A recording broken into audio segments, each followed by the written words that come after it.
What I've done to fuel my personal growth. Hey, it's Heather Chauvin, wife, mother of 3 boys, former social worker, dreamer, recovering rescuer, stage 4 cancer survivor. I started my motherhood journey when I was 18. I was single and living off government assistance.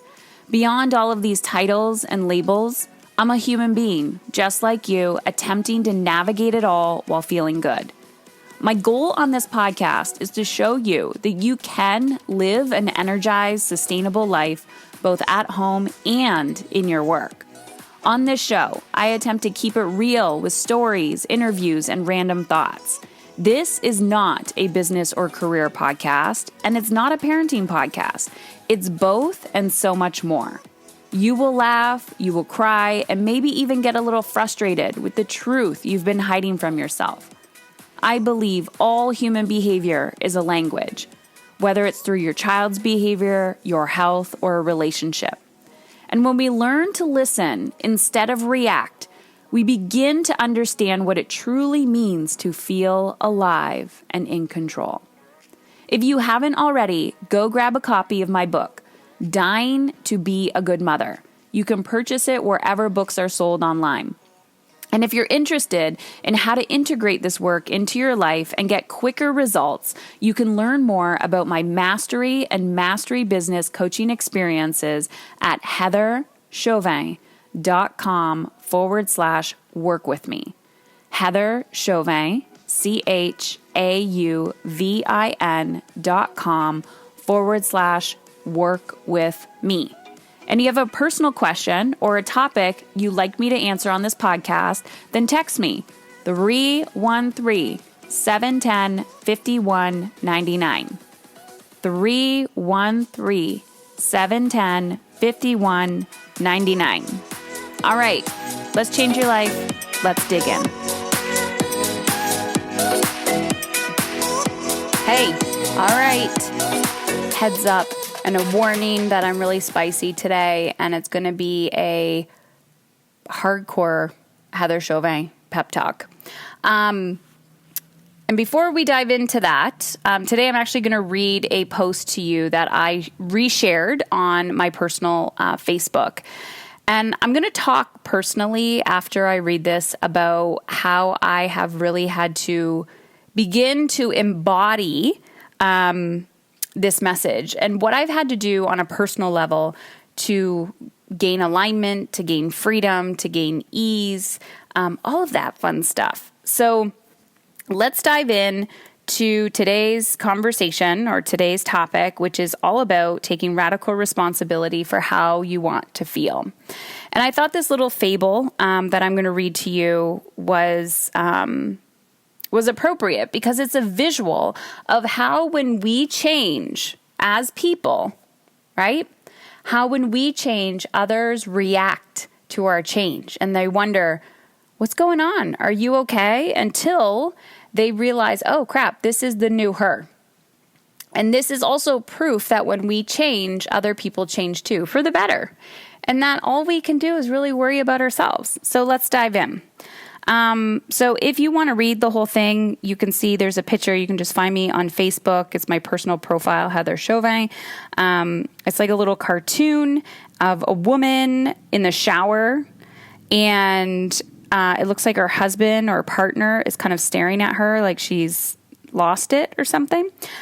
The reading of this too doesn't appear that English was their first language, so I may mess up a few things.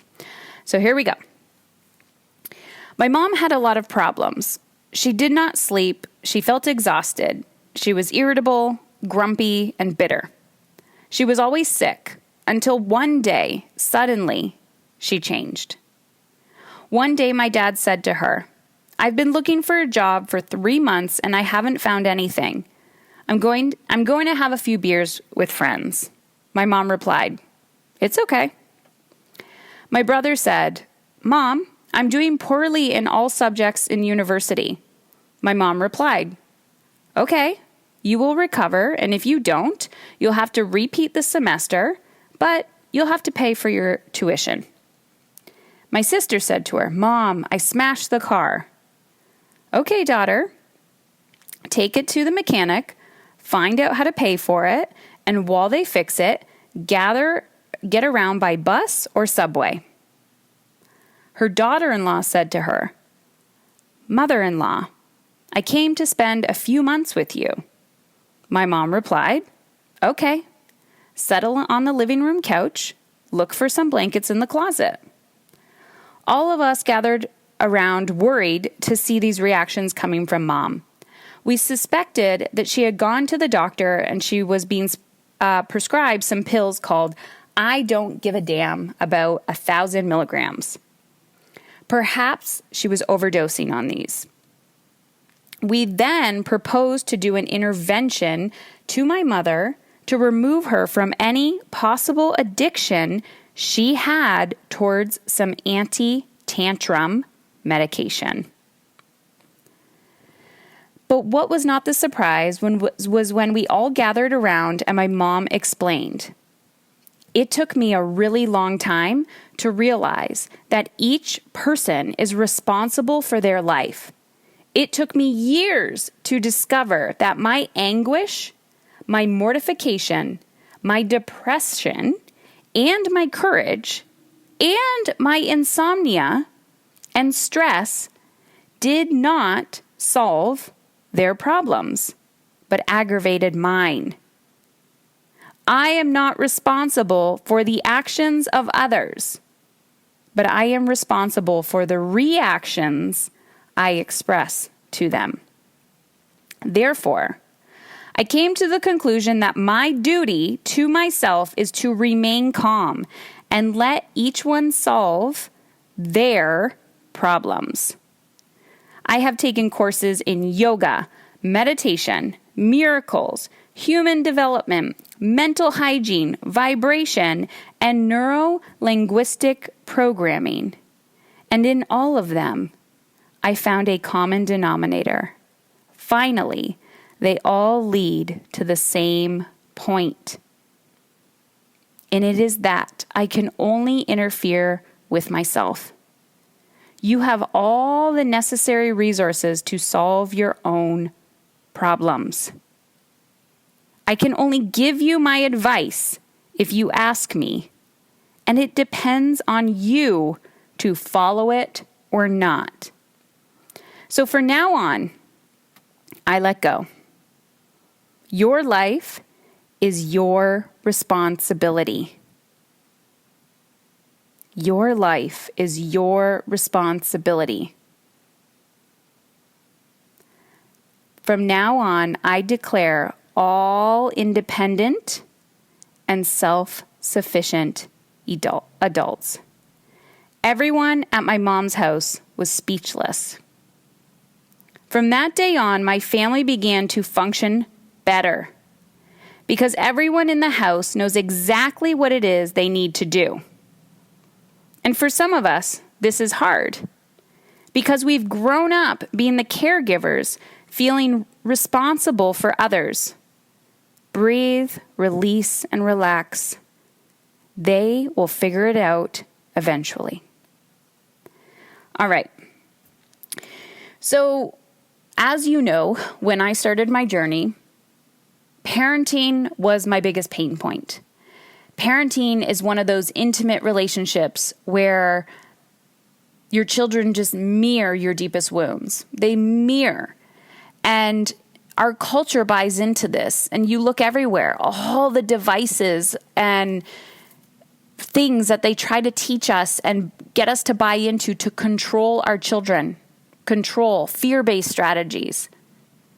But the truth is, my belief is anyways, that our children were gifted to us to teach us. They're just teachers. And we are here to guide them spiritually. But when we believe that we need to have the answers, that we need to be perfect, we act from this hustle culture. We act from this not enoughness. And we burn out. You're overwhelmed. You're chronically fatigued. You have no sense of fulfillment. You give. You have a lot of shame and doubt. And you're a modern woman. It's very typical. So you're like, yeah, everyone else is too. But you're not listening to this because you want to be like everybody else. You're listening to this because you want a different life. So if you want to be different than everybody else, if you're like, I don't want to be like them, then stop pretending. So after I had that aha moment in my parenting, I brought all those issues to my business. And I did the exact same thing in my business. And then when cancer hit 7 years ago, it was that like hard stop. Cancer was my COVID. It was that hard stop. And it was like, what is no longer working is going to fizzle. Like it's gone. Get rid of it. Let's redesign what we desire. What do you want, Heather? How do you want to feel? And then I reversed engineered every single aspect of my life. But here's the thing. It wasn't a one and done. It's not just, oh, Heather had cancer and then, this miraculous mindset shift. I have to recommit to the life that I want every single day. Every single day. Every single day. Thought by thought, moment by moment, choice by choice. Every single day. Are my actions in alignment with my vision, with my goals, with how I want to feel? Why am I doing this? How did I get here? Well, I had to take action. I had to think that it was possible. And so often I will hear people say, I don't have the time.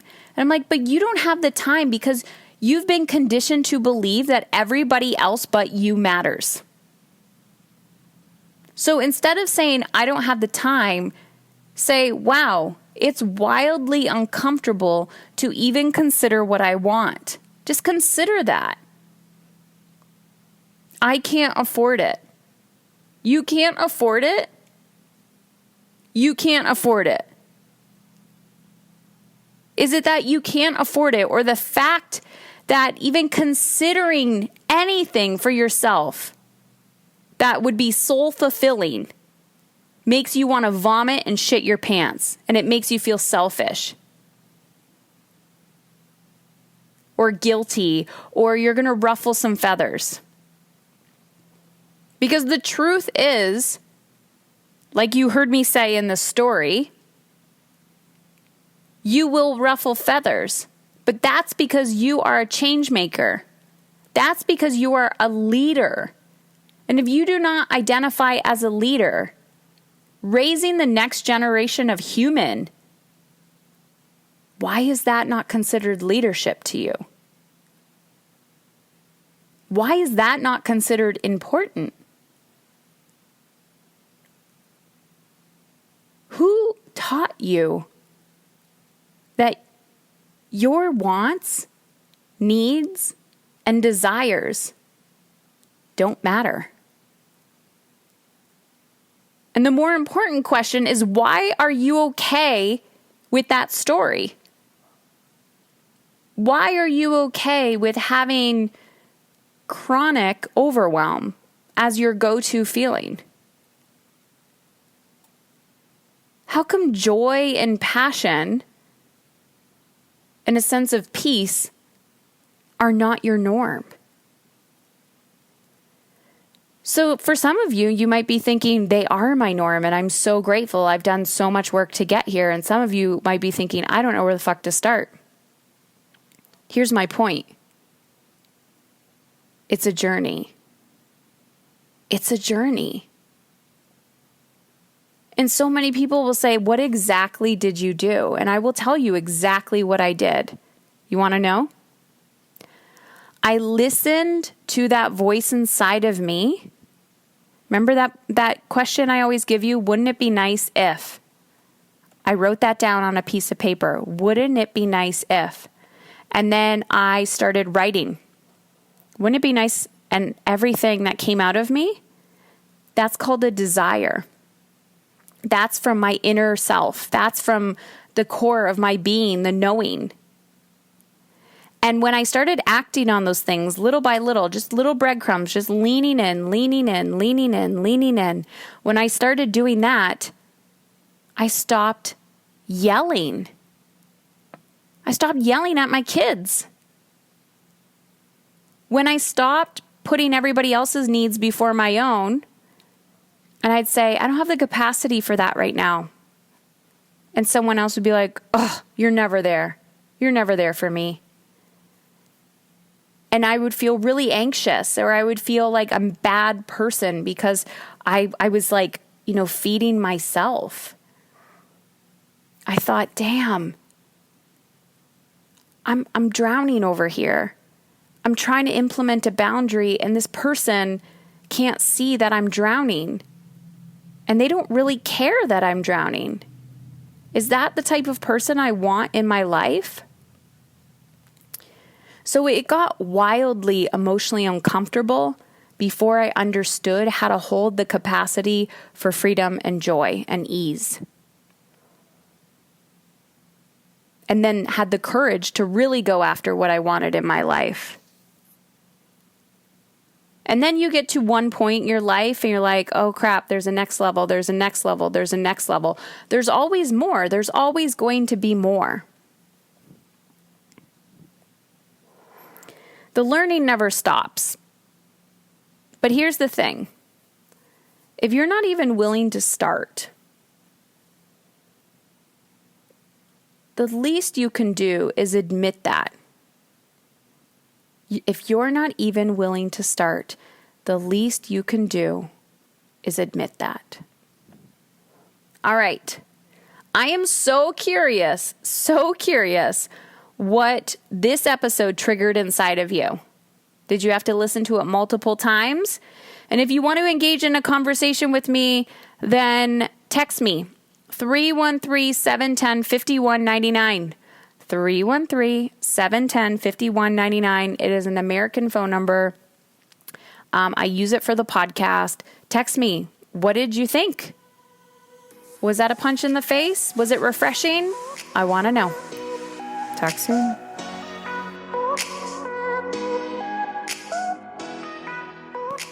Well, that's it. And I wanted to thank you for listening today because I truly believe you are exactly where you need to be. And now I have a favor to ask.